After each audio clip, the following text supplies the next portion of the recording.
जी बिस्मिल्लाहिर्रहमानिर्रहीम अस्सलाम वालेकुम रहमतुल्लाहि वबरकातुहू। दोस्तों उम्मीद करदा सारे भाई खैरियत नाल होणगे। तुहाडा अपना भाई वैस फरक ते तुसीं देख रहे हो वैस फरक यूट्यूब चैनल। गावां दे अंदर सौन भादरों च अक्सर टैंपरेचर तुसीं देखिया होएगा और टैंपरेचर 104 5 6 तक जानवर दा टैंपरेचर चलदा है और गावां खाना पीना छड्ड जांदियां ने। इस गां दे उत्ते हत्थ रखदियां पता लग रहा है कि किन्ना सेक कढ रही है गां। थर्मामीटर जिहड़ा है ओह लाण लगे गां नूं, देखदे आं जी टैंपरेचर किन्ना है। वैसे महसूस हो रहा 106-7 के करीब गां नूं बुखार होएगा। ਇਹ जनाब गां नूं थर्मामीटर लग गया। थर्मामीटर लग्या होया गां नूं। गां दे उत्ते बड़ी तफसीलन वीडियो बनने वाली है।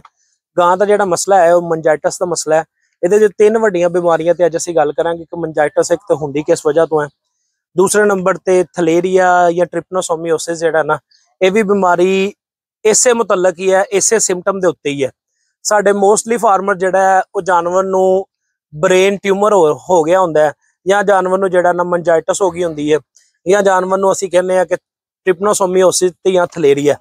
ये जानवर नूं मसला बनिया हुंदा है। इहदे च सिम्पटम तकरीबन सारे सेम सिम्पटम हुंदे ने। सेम सिम्पटम दे उत्ते आके फार्मर जिहड़ा इलाज कर रहा हुंदा, लेकिन ये नहीं पता लग रहा हुंदा कि किस चीज़ का इलाज कर रहा है। इस गां दे उत्ते बड़ी तफसीलन वीडियो बनने वाली है। वीडियो नूं मुकम्मल देखिया जे। जिहड़े भाइयों ने चैनल नूं सबसक्राइब नहीं किया चैनल नूं सबसक्राइब करके बैल आइकन दे बटन नूं दबा के आल नोटिफिकेशन ते क्लिक कर लिया जे, ताकि हर नई आने वाली वीडियो की नोटिफिकेशन तुहानूं मिलती रहे। गां नूं थर्मामीटर लाया होया है जी। हुण देखते हैं गां दा बुखार कित्थे जांदा है जी। अजे थर्मामीटर बोलिया नहीं। जदों भी तुसीं डिजिटल थर्मामीटर लाना है उस टाइम वैसे नॉर्मल टाइम थर्मामीटर का जिहड़ा 1 मिनट हुंदा है ते जानवर दा नॉर्मल टैंपरेचर जिहड़ा इस मौसम दे अंदर वैसे वलैती गाय दा जिहड़ा नॉर्मल टैंपरेचर है 102 तक नॉर्मल है।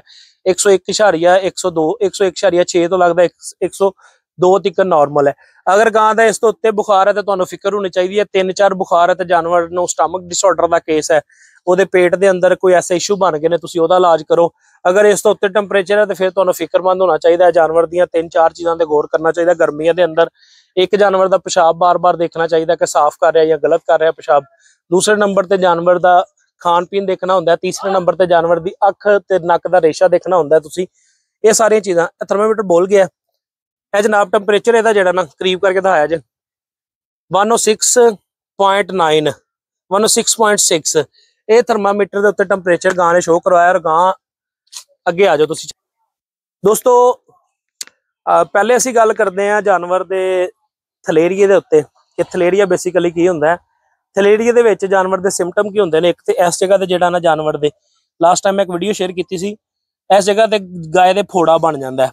ठीक है, वो फोड़ा दोनों साइडों से नजर आता है। आवाज है इस कोल इत्थे फोड़ा नहीं है, इसका मतलब है कि इन्हू थलेरिए का इशू नहीं है। जो भी जानवर को थलेरिया होएगा इस जगह ते लाजमी फाइब्रोसिस बन जाएगी, बल्कि इहदे च है थोड़ा जिहा। ए तुसीं देख सकते हो ए वाला ए हुण अद दे अंदर आ रहा घूम रहा है। दो जगह ते जिहड़ा ना ये बन सकता है, एक इस जगह ते बन सकता है, तो दूसरा पेट की जिहड़ी है जगह है ना इस जगह ते बन सकता है। तुहानूं वाज़िया नज़र आएगा। मेरी एक वीडियो ऑलरेडी शेयर हुई है इस टॉपिक के उत्ते, ਉਹਦੇ 'ਚ ਤੁਹਾਨੂੰ ਇਹ महसूस हो जाएगा कि जानवर ਨੂੰ ਜਿਹੜਾ ना थलेरिया का मसला है। थलेरिया 'ਚ पहला सिम्पटम यह है जानवर का। दूसरा सिम्पटम ਜਿਹੜਾ ਇਹ है कि जानवर टैंपरेचर 106 रखेगा। सुबह तुसीं जिन्नी देर तुसीं टीके लाओगे उन्नी देर तक जानवर नॉर्मल रहेगा। जो टीकिਆਂ ਦਾ असर खत्म होता जाएगा तो जानवर नाल ही फिर दोबारा उस कंडीशन 'ਚ चला जाएगा। जानवर खाना पीना घट कर जाएगा, सारा दिन होंकदा रहेगा। जानवर मूँह खोल के साह लेगा, मूँह दे विचों पानी सुटदा रहेगा। थलेरिया ਦੀਆਂ ਪਹਿਲੀਆਂ और आखिरी निशानियां ਇਹ ने। दूसरे नंबर पर आ जाता ट्रिपनोसोमियोसिस। ट्रिपनोसोमियोसिस वो बीमारी है जिस बीमारी के अंदर जाके जानवर की अख भी सुज सकती है एक, और जानवर जिहड़ा है वो खाना पीना छोड़ सकता है, बुखार 106-7 रख सकता है। और तीसरी जिहड़ी इहदे च सिम्पटम है वो ये है कि जानवर जो तुसीं खुला छड्ड दोगे जानवर रूटीन के नाल सीधा चल रहा होएगा, गर्दन अपनी जगह पर रखेगा, थल्लों जमीन तो चुक के खा नहीं सकेगा। ये ट्रिपनोसोमियोसिस दी निशानियां ने। हुण तीसरी असीं वड्डी बीमारी जिहड़ी इस गां नूं है उत्ते गल करन जा रहे हैं, जिन्हों असीं ब्रेन ट्यूमर या मंजाइटिस कहने, दिमाग का मसला। दिमाग का मसला जानवर नूं बनदा क्यों है? साडे जानवर के पेट के अंदर दो किस्म के कीड़े हुंदे ने, एक दोस्त कीड़ा हुंदा है ते एक दुश्मन कीड़ा हुंदा है। दुश्मन कीड़े नूं असीं दवाई पिला के पेट के अंदर नीलवरम नीलजान या इस तरह की कोई दवाई पिया के पेट चों कढ दिंदे आ। जिहड़ा दोस्त कीड़ा हुंदा है ਉਹਦੀ खुराक जिहड़ी है माइक्रोफ्लोरा जिहड़े हुंदे ने उन्हां दी खुराक जिहड़ी है ਉਹ उन्हां नूं पूरी नहीं कर पाने। जिहड़ी खुराक असीं जानवर नूं दिंदे ਉਹਦੇ 'ਚ अक्सर फफूंदी टॉक्सन या इस तरह के इशू हुंदे ने। हमेशा साडियां पानी वालियां होदियां जिहड़ियां हुंदियां ने ਇਹਨਾਂ ਹੋਦੀਆਂ ਦੇ ਅੰਦਰ ਉੱਲੀ ਲੱਗੀ ਹੁੰਦੀ ਹੈ। दूसरी वड्डी निशानी ये होंदी है। तीसरी पेट के कीड़े की दवाई या जिगर के कीड़े का टीका या ओजड़ी के कीड़े की दवाई या खल के कीड़े का टीका असीं रूटीन के नाल गाय नूं नहीं लाने या मझ नूं नहीं लाने। जो इस चीज़ नूं असीं इग्नोर करते हैं तो फिर साडे जानवर के अंदर बीमारी जन्म लैंदी है, जिन्होंने असीं कहंदे दिमाग का मसला मंजाइटिस हो जाना।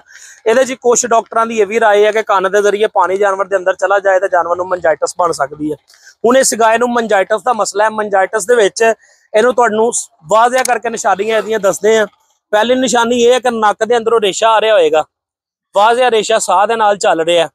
दूसरी जिहड़ी वड्डी निशानी है कि गां नूं अगर तुसीं देखोगे गां दी सज्जी साइड की जिहड़ी अख है ना ये छोटी है, तो वड्डी साइड की अख जिहड़ी है बाहर निकल आई है, वड्डी है अख। तीसरी वड्डी निशानी जिहड़ी है ये है, उहदे च तुहानूं मैं दिखाना जी, कोई भी किसी किस्म का तुसीं सबज पत्ता लै लेना है, चाहे वह निम दा है, चाहे वह तरेक दा है, चाहे जिहड़ी भी चीज़ का सबज पत्ता लैके तुसीं अख दे कोल लिया के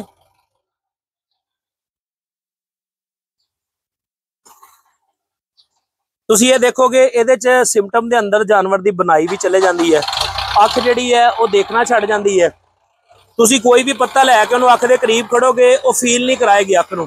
देख सकते हो तुसीं अख नूं कोई नहीं चमकदी पई एक साइड नूं। इहदा मतलब है कि इस साइड की जिहड़ी अख है ना इहदी बनाई बिल्कुल चले गई है। और इहदे वास्ते साडे फार्मर जिहड़े ने अख की ताकत वास्ते विटामिन ए दे रहे होंदे ने, मल्टी विटामिन दे रहे होंदे ने कि अख की बनाई वापस आ जाए। अख की बनाई बेसिकली गई नहीं होंदी, जिहड़े दिमाग तो अख दे नाल कनैक्शन हुंदा वो कनैक्शन खत्म हो गया हुंदा है, जिस वजह तो अख देखना छड्ड जांदी है। जिहड़ी अख नॉर्मल होएगी या जिहड़ी अख चों नज़र आ रहा होएगा ਉਹਦਾ भी मैं तुहानूं नॉर्मल दिखा देना। तुसीं छड्डो जरा, हुण इस अख नूं तुसीं देखो, इहनूं जदों मैं लागे लैके जावांगा पड़दे नूं नाल ही अख जिहड़ी इहनां नूं चमकना शुरू कर देगी। उन्ने ही फासले ते रखांगा मैं।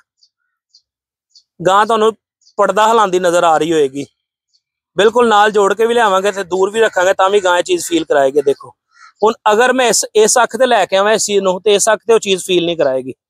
देख सकते हो तुसीं, उत्तों दी करीब करके दिखाओ जरा। दूसरी निशानी यदि ये है अख। तीसरी निशानी यदि ये है कि ये जानवर जिहड़ा है ना, अगर इन्हूं तुसीं नॉर्मल रूटीन च खुला बन्निया होया किसी किले के उत्ते ते जानवर जिहड़ा ना ये अगे नूं जोर मारदा रहेगा, रस्सी पूरी तन के रखेगा, खिंच के रखेगा। चौथी निशानी यदि ये है कि दीवार दे नाल या किसी लकड़ दे नाल या किसी ऐसी चीज़ दे नाल जिहड़ी हार्ड होवे उहदे नाल सिर ला के उहनूं जोर मारदा रहेगा। इहदा पंजवां जिहड़ा लास्ट सिम्पटम है ना जिहदे च जाके जानवर की डैथ होने के चांसिस बढ़ जाते हैं, वो ये हुंदा है कि जानवर घूमना शुरू कर दिंदा है, घेरियां लेना शुरू कर दिंदा है। घेरियां दे उत्ते की करदा है जानवर, घूमदा घूमदा यकदम गिरदा है, गिरन की वजह नाल गर्दन थल्ले आ जांदी, आप उत्ते गिरदा है। इस मसले दे विच जानवर की अमूमन डैथ हो जाती है। इस करके कोशिश करो अपने जानवरों को दित्ती जाने वाली खुराक का भी अच्छा इंतखाब करो। अपने कोल पानी वाली होदियां साफ रखो, जमीन साफ रखो जिथे जानवर नूं बन्नना है तुसीं, और जानवर के जिहड़े कीड़े ने पेट के अंदर उन्होंने लाजमी जल्दी तो जल्दी खत्म कराया करो ताकि तुहाडा जानवर इस तरह के लंबे मसले तो बच जाए। उन्हें कम से कम 8 लाख रुपए की गां है, कीमती गां है। गां इस बीमारी के अंदर 1.5 महीने 2 महीने की सूई जे,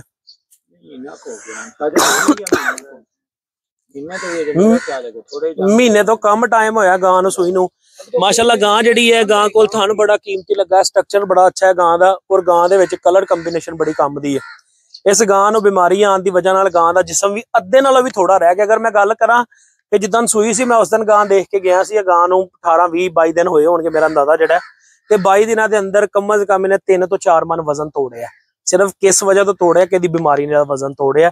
इस करके अपने जानवर का ख्याल करो ताकि तुहाडा जानवर महफूज रहे और तुसीं महफूज रह सको।